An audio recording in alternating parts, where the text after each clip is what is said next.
திருச்சிற்றம்பலம். தென்னாடுடைய சிவனையை போற்றி, எந்நாட்டவருக்கும் இறைவா போற்றி. அனைவருக்கும் வணக்கம். மகர ராசிக்குண்டான ஜூலை மாத பலன்களை பத்தி நம்ம பார்க்கலாம். அதற்கு முன்னாடி நம்மளுடைய சேனலை சப்ஸ்கிரைப் பண்ணிக்கோங்க. மகர ராசி அதிபதி சனி பகவான். சனி ராசி அதிபதி மட்டும் இல்லாம 1 மற்றும் 2ஆம் அதிபதி தனஸ்தானாதிபதி ஆகிறார். பணத்தை கொடுக்கக்கூடிய, பொருளாதாரத்தை கொடுக்கக்கூடிய ஒரு கிரகம் உங்களுக்கு இந்த பிறவியில. அப்போ இந்த சனி பகவான் இந்த மாதம் 13ஆம் தேதிக்கு மேல வக்ரம் பெறுகிறார். நவம்பர் மாதம் 28ஆம் தேதி வரைக்கும். அப்போ இந்த ஜூலை 13 தொடங்கி 28ஆம் தேதி வரைக்கும் உங்க ஜாதகத்துல சனி வக்ரமாக இருந்தால் யோகமே. இது நம்ம தனி பதிவா ஒரு வீடியோ போடுவோம். பொதுவா இப்ப நம்ம மாத பலன்ல எடுக்கிறப்போ சனி வக்ரமாக யாருடைய ஜாதகத்தில் இருக்கிறதோ அவர்களுக்கு எல்லாமே ஒரு பணவரவு, பொருளாதாரம், ஒரு வளர்ச்சி, ஒரு தொழில் ரீதி. ஏன்னா சனி வக்ரமா இருக்கிறவங்களுக்கு தொழிலை பத்தின எல்லா விஷயங்களும் தெரியும், அதை செயல்படுத்த முடியாது. அப்ப அதை செயல்படுத்துறதுக்கு உண்டான ஒரு வாய்ப்பாக வருடம் ஒரு 3 மாதம் சனி வக்ரமாவார். அப்ப அதை நம்ம பயன்படுத்திட்டு அந்த மாதம் முழுவதும் வைத்துக் கொள்ள வேண்டும் அப்படிங்கிறதா உண்மை. அப்போ உங்களுக்கு அவரே பொருளாதாரத்தை கொடுக்கறதுனாலையும் பணவரவை கொடுக்கறதுனால நிச்சயமாக இந்த மாதம் இந்த சனி வக்ரமாக இருக்கக்கூடிய காலகட்டங்கள்ல பணவரவு, பொருளாதாரம் உண்டு. ஒருவேளை உங்க ஜாதகத்துல சனி வக்ரமாக இல்லை என்றால் கொஞ்சம் கவனமாக இருங்க. குடும்பம் சார்ந்த விஷயத்துல, தொழில் சார்ந்த விஷயத்துல, பணவரவு, பொருளாதாரம், உங்களுடைய பேச்சு இதெல்லாம் கவனமா இருக்கணும். 2ல ராகு இருக்குது. பேச்சுல ரொம்ப கவனமா இருக்கணும். ஏன்னா ராகு அப்படிங்கிறது எல்லாத்தையும் காட்டிட்டு உள்ள ஒண்ணுமே இல்லை அப்படின்னு காட்டுறது அந்த ராகு. அப்ப அவர் இந்த 2ஆம் இடத்துல இருக்கும் பொழுது பணத்தை கொடுக்கற மாதிரி கொடுத்து எல்லாத்தையும் எடுத்துருவார். அப்ப இருக்கக்கூடிய பணத்தை கொஞ்சம் சேஃப்டி பண்றதுக்கு உண்டான வழிகளை பார்த்துக் கொள்வது என்பது சிறப்பான விஷயமாக இருக்கும். அடுத்தது செவ்வாய். செவ்வாய் யாரு? உங்க ராசிக்கு 4 மற்றும் 11ஆம் அதிபதி. இந்த செவ்வாய் அப்படின்னு சொல்லக்கூடியவர் இப்ப இருக்கக்கூடிய வீடு என்னன்னு பார்த்தீங்கன்னா 8ஆம் வீட்டுல கேதுவோட இருக்காரு. இயற்கையாகவே 8ல கேது இருந்ததுன்னா வயிறு உபாதைகள், குடல் நோய் சம்பந்தப்பட்டது, யூரினரி சம்பந்தப்பட்டது, ஆசனவாயு பகுதி பிரச்சனைகள் இதெல்லாமே ஏற்படுத்தி கொடுப்பார் கேது அங்கிருந்து. இப்போ உங்களுக்கு 4ஆம் அதிபதி ஆரோக்கிய ஸ்தானாதிபதியான செவ்வாயும் கேதுவோட சேரும் பொழுது இன்னும் கொஞ்சம் உங்களுடைய ஆரோக்கியத்துல கவனமாக இருக்க வேண்டும். ஏதாவது ஒரு வழியில உங்களுக்கு மருத்துவ செலவுகள் உங்களுக்கோ அல்லது உங்களுடைய தாய்க்கோ வர்றதுக்கு வாய்ப்புகள் உண்டு. அப்ப அவரே உங்களுக்கு 11ஆம் அதிபதியும் ஆகிறதுனால இன்னும் கொஞ்சம் லாபம் சார்ந்த விஷயத்துல கொஞ்சம் கவனமா இருங்க.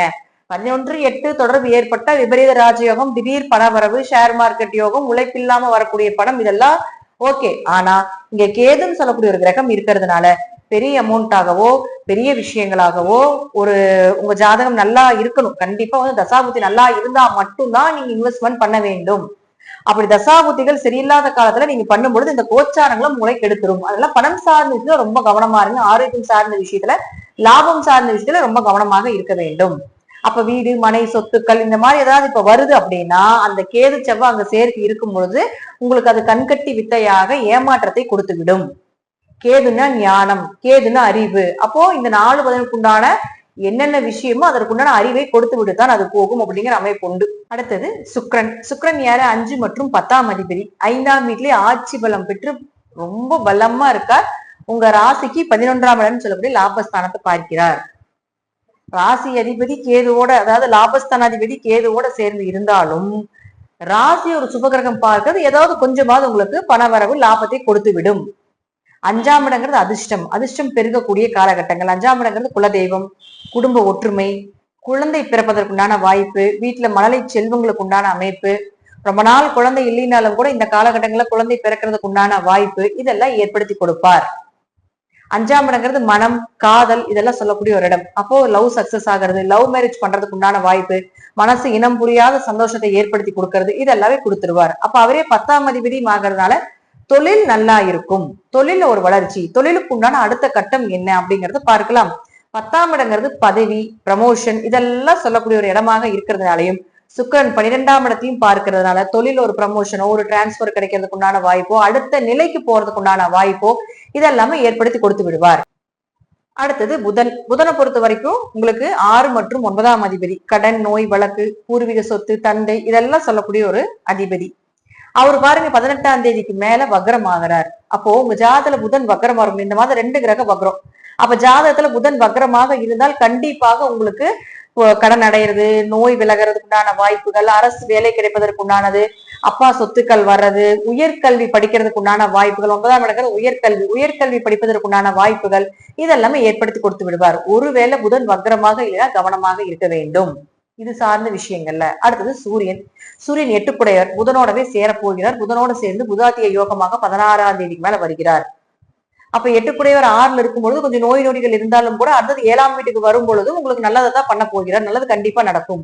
அப்ப ஏதாவது உங்களுக்கு இந்த புதன் வக்கர புதனோட சேரும் பொழுது படிப்புக்குண்டான வேலை இல்லாம இருக்கிறீங்க, படிப்புக்கு படிப்புக்குண்டான ஒரு நல்ல அங்கீகாரம் கிடைக்கல, நல்ல லாபங்கள் கிடைக்கல, நல்ல கம்பெனிஸ் கிடைக்கல, வெளிநாடு போறதுக்கான வாய்ப்பு வேணும் அப்படின்னா நீங்க 18ஆம் தேதிக்கு மேல முயற்சி பண்ணும்போது கண்டிப்பாக நடக்கும். ஆனா 8ல் கேது இருக்கிறதால ஏமாந்துராதீங்க. ஏமாற்றத்தை சொல்லக்கூடிய ஒரு இடமும் 8 தான். அப்போ பணத்தை வாங்கிட்டு பண்றாங்க பிடிக்கிறாங்க அப்படின்னா அதெல்லாம் செய்ய வேண்டாம்.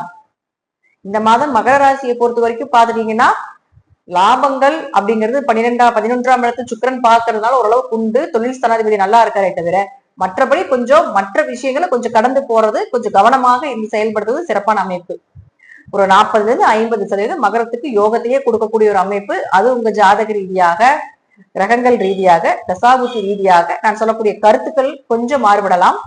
நன்றி. மீண்டும் நல்ல பதிவுல சந்திக்கலாம். திருச்சிற்றம்பலம், தில்லையம்பலம், ஸ்ரீ நரசிம்ம சரணம்.